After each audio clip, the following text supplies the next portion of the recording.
Nós hoje vamos explorar os benefícios da cúrcuma comprovados pela ciência e como ela pode ser uma aliada importante na luta contra o cancro.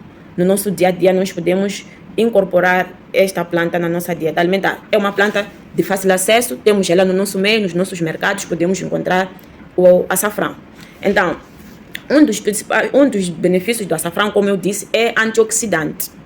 Para dizer que ele frequentemente envolve estresse oxidativo, né? O desenvolvimento do cancro, da forma como o cancro se desenvolve no organismo, ele também entra por via dessa parte de estresse oxidativo no organismo, que danifica as células e promove o crescimento tumoral. Porque uma vez que as células de defesa estão danificadas, o crescimento tumoral ganha mais espaço. Então, esta planta que tem essa ação antioxidante, ela ajuda, é uma forte aliada para o combate e a prevenção destas plantas. E as suas propriedades antioxidantes, né, como eu disse, ajudam a neutralizar os radicais livres nocivos, protegendo as células contra danos oxidativos e potencialmente inibindo a progressão do cancro. Então, aqui não tem como o cancro continuar a crescer. Outro efeito, outra propriedade, outro benefício que eu falei que vamos ouvir muito em todas as plantas que vamos falar, não falta essa propriedade, é o anti-inflamatório, né? A inflamação crônica, ela está intimamente ligada ao desenvolvimento e à progressão do cancro, né? E esta planta, a cúrcuma, apresenta fortes efeitos anti-inflamatórios. Ela pode inibir moléculas inflamatórias importantes, o que pode ajudar a reduzir a inflamação relacionada ao cancro e aos seus efeitos prejudiciais para o organismo. Então, é uma das razões que nós podemos incorporar esta planta na nossa dieta alimentar. E tem mais uma outra atividade anticancerígena. Existem estudos que demonstram que a cúrcuma pode interferir em diversas vias relacionadas ao cancro, incluindo proliferação celular, que é a morte celular, a dita apoptose, né? A apoptose, que é a morte celular. E a angiogênese, que é a formação de vasos sanguíneos em tumores. Os tumores, eles alimentam-se de vasos sanguíneos. Então, quando se formam novos vasos, eles ganham mais força para crescer. Então, quando não há essa formação de vasos sanguíneos, os tumores não crescem. Então, também essa atividade anticancerígena da cúrcuma, ela pode também prevenir a metástase, que é a proliferação ou a disseminação de células cancerígenas, aquilo que faz com que as células cancerígenas aumentem e cresçam mais e se espalhem mais, como nós falamos no vídeo anterior, quando falávamos dessa doença no primeiro vídeo. Então, esses efeitos sugerem que o potencial, né, dessa curcumina que tem para inibir o crescimento de células cancerígenas e a disseminação metastática. Isso vem só para nos ajudar. Estudos relatam que para melhor aproveitamento das propriedades antioxidantes e anti-inflamatórias da cúrcuma, é melhor adicionar a pimenta preta à cúrcuma, porque isso ajuda a aproveitar mais ainda a curcumina existente na cúrcuma, que é o princípio ativo da cúrcuma. Então, a piperina, que é o princípio ativo da pimenta preta, combinado com a curcumina, tem maior ação antioxidante e anti-inflamatória. Então, precisamos adicionar esses dois compostos juntos e combinados juntos tem melhor aproveitamento e tem mais ação. Como é que nós podemos aproveitar a cúrcuma na nossa alimentação? Como é que nós podemos adicionar? Ela pode ser adicionada em pratos cozidos, em sopas, arroz, em bebidas. E existe também uma famosa receita de leite dourado, onde se adiciona o leite e a cúrcuma, faz-se um batido de leite com a cúrcuma e sai ali um leite dourado. Também é possível nós adicionarmos a cúrcuma no nosso chá. Podemos usar a cúrcuma em forma de chá, podemos raspar a cúrcuma. Nós temos a cúrcuma disponível nos nossos mercados, supermercados. Podemos raspar essa cúrcuma, desidratar e depois garantir que seja desidratado em um lugar limpo, fresco, arejado e não ao sol, muito menos ao forno. Deixar ela secar naturalmente e depois processar num liquidificador e depois garantir que esteja bem guardadinho num pote seguro, de preferência de vidro, para poder adicionar as nossas receitas sempre que precisarmos. Para quem tem uma pequena horta, já sai em vantagem, porque a qualquer momento é só chegar lá e tirar a cúrcuma fresca, porque ela também pode ser utilizada fresca, também pode-se fazer uma pequena fervura de uns 5 minutos dessa raiz da cúrcuma e poder fazer o seu chá. A medida recomendada é de tomar 2 chávenas no mínimo por dia, no máximo 3, não pode exceder. E a quantidade da chávena de 200 ml ou a 250 ml para uma colher de chá. Para uma colher de chá, se a cúrcuma estiver processada, pode medir meia colher, se estiver seca, melhor dizer, pode medir meia colher. Se estiver fresca, pode medir uma colher, ainda fresca, uma colher cheia de chá. Se estiver já processada ou desidratada, pode medir meia colher. Então, não podemos exagerar. Lembrar que todas as plantas são boas, mas precisamos respeitar as medidas. Tão simples quanto isso. E todas as pessoas devem ter a cautela de tomar essas plantas medicinais sob orientação de um profissional, de um médico, e não por conta própria. Nada de automedicação. Para quem é contraindicado a cúrcuma, apesar de ser algo natural, não é simplesmente tomar e tomar. Existem também algumas contraindicações dessa planta. Não devem tomar a cúrcuma pessoas com cálculos biliares ou problemas no fígado, mulheres grávidas ou lactantes, gestantes ou lactantes, né? Mulheres que estão a amamentar, ou indivíduos com distúrbios hemorrágicos. Pessoas que sofrem de distúrbios hemorrágicos devem evitar o consumo da cúrcuma e também, especialmente em altas doses. Podem até tomar, sim, mas em pequenas doses com um acompanhamento especial de um médico e nunca exagerar. Além disso, né, pessoas que têm diabetes, alergias a problemas de absorção do ferro, né, pessoas que têm problemas de anemia, úlceras gástricas ou tomando medicamentos específicos. Algumas pessoas já estão a medicar, estão em tratamento de algumas doenças, assim como anticoagulantes ou redutores de ácido estomacal. Essas pessoas devem ter muita cautela ou mesmo evitar tomar a cúrcuma. Toda planta é preciso tomar, sim, sob orientação ou acompanhamento de um médico ou um fitoterapeuta, ou então um nutricionista ou um médico, mas procura acompanhamento. Fazer sozinho não é muito bom. Talvez para quem não tem nenhuma doença, não sofre de nada, só simplesmente quer prevenir, quer manter um estilo saudável, mas também com cautela, começar sempre em doses menores, com muita atenção para ver qualquer alteração ali e recorrer à ajuda. É bom tomar essa atenção porque as plantas são boas, mas tudo por excesso pode nos prejudicar. Então, fica atento ali à próxima planta, a nossa queridinha aqui vai te deixar de boca aberta mesmo, porque é uma planta que promete muito. Mas é uma planta que você tem mesmo na sua casa, na sua vizinhança, na sua rua, no seu bairro, porque esta é uma planta. É uma cerca viva, na verdade. Ela é muito usada no paisagismo. É uma planta ornamental, que muita gente talvez conhece como uma planta mesmo ornamental. Mas ela é uma planta cheia de benefícios medicinais. Então, a seguir, nós vamos ver a próxima planta, é a buganvília.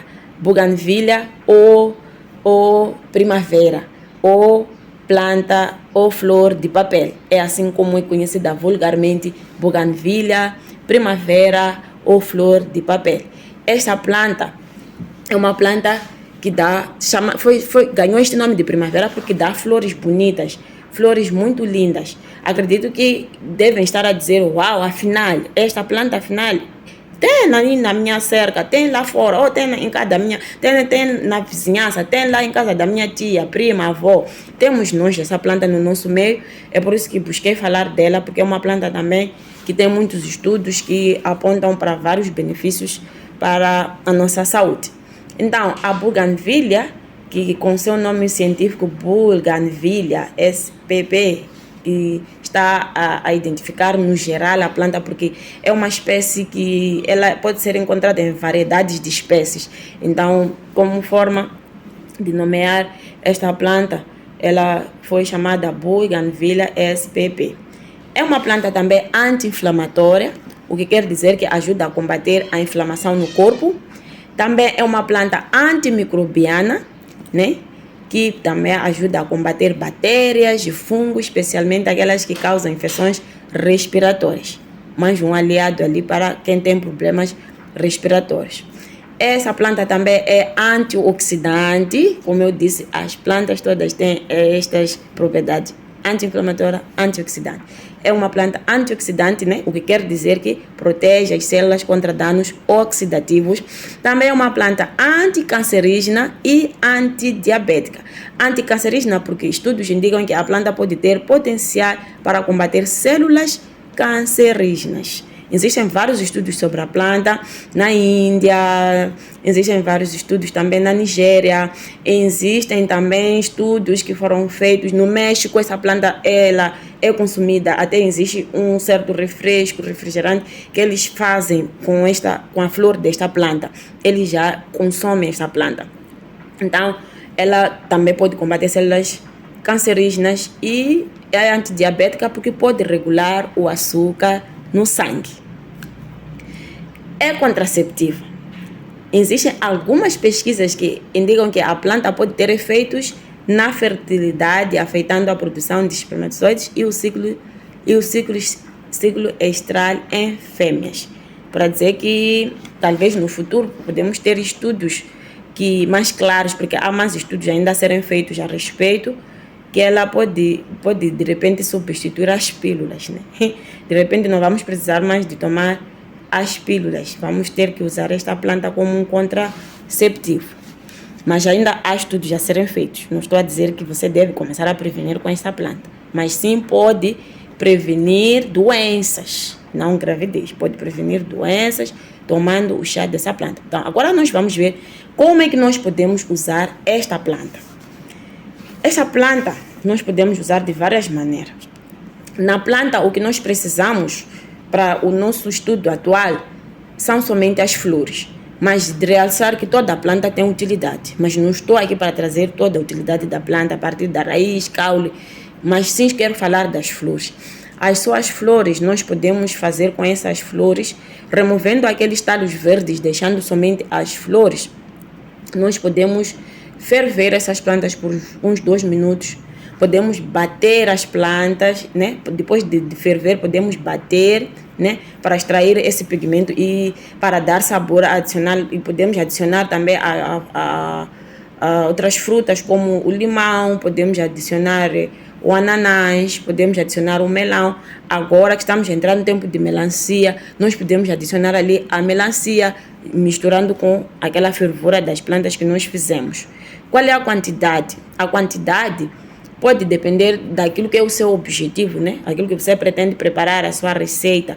E se quer algo para muita gente ou pouca gente, ou quer algo mais pigmentado, mas desde o momento que se calhar tenha no mínimo uma quantidade de uma chávena de flores, né? Bem lavadas, bem higienizadas, pode ferver, depois bater no seu liquidificador e adicionar com frutas, ou então com outras especiarias ou ervas aromáticas. Pode ser, se você gosta muito de ervas aromáticas, pode ser hortelã, pode ser a família a salsa, pode ser a salsa, e você pode fazer ali o seu chopp, o seu suco com essas flores, mas também pode, né, pode adicionar, fazer uma outra bebida com essa planta, adicionando a planta, gengibre, gelo, limão também, sai um bom sumo ali. Mas também tem a forma mais simples, que é fervendo a planta simplesmente para tomar o chá. Para que ela não perca aquelas propriedades, não precisa ferver por muito tempo, uns 5 minutinhos de fervura, depois coe e tome o seu chá. Para quem não tem a planta assim, sempre que precisar, para tirar no seu quintal, pode tirar as flores, se encontrar em quantidade, lavar, higienizar muito bem essas flores, garantir que estejam devidamente higienizadas e desinfetadas. Pode usar o hipoclorito, pode usar... nós temos aqui nos nossos supermercados, aqui em Tete, aqui em Moçambique, temos certeza que é um produto bem barato, acessível. Nós podemos colocar ali para desinfetar aquela água, depois colocar a planta para lavar, depois fazer uma segunda lavagem bem feita em água corrente, deixar a planta escorrer a água e depois procurar desidratar essa planta para secar a folha, para secar as flores. Nesse caso, depois de secar as flores, já pode levar ao liquidificador para processar, para ficar em pó. E conservar de novo o pó numa garrafa de vidro, num lugar bem arejado, bem fresco. Sempre que precisar usar, só vai usar o pó. Se for para fazer um chá, numa chávena de 250 ml, no máximo ou no mínimo 200 ml, pode usar uma colherinha, aquela colherinha que nós usamos para açúcar, uma colher de chá, né? Põe ali uma quantidade de uma colherinha, faz o seu chá, pode coar e tomar o seu chá. Pode tomar 2 a 3 vezes ao dia. É sempre bom. E se pode também incorporar nos teus sucos, nas suas receitas de dietas. Pode colocar uma colherinha e bater e fazer o seu copo de vitaminas, não sei o que mais que tem preparado para o seu dia a dia. A seguir, nós temos também uma outra planta, uma erva surpreendente também. Acredito que você vai dizer, uau, eu chutei isso ontem, eu pisei essa erva ontem, acabei de arrancar ali no meu vaso para deitar, achei que era capim. Hoje você vai entender tudo. Aqui, alongar muito este vídeo, vou continuar com as 2 próximas plantas no próximo vídeo. Fica atento e fica comigo.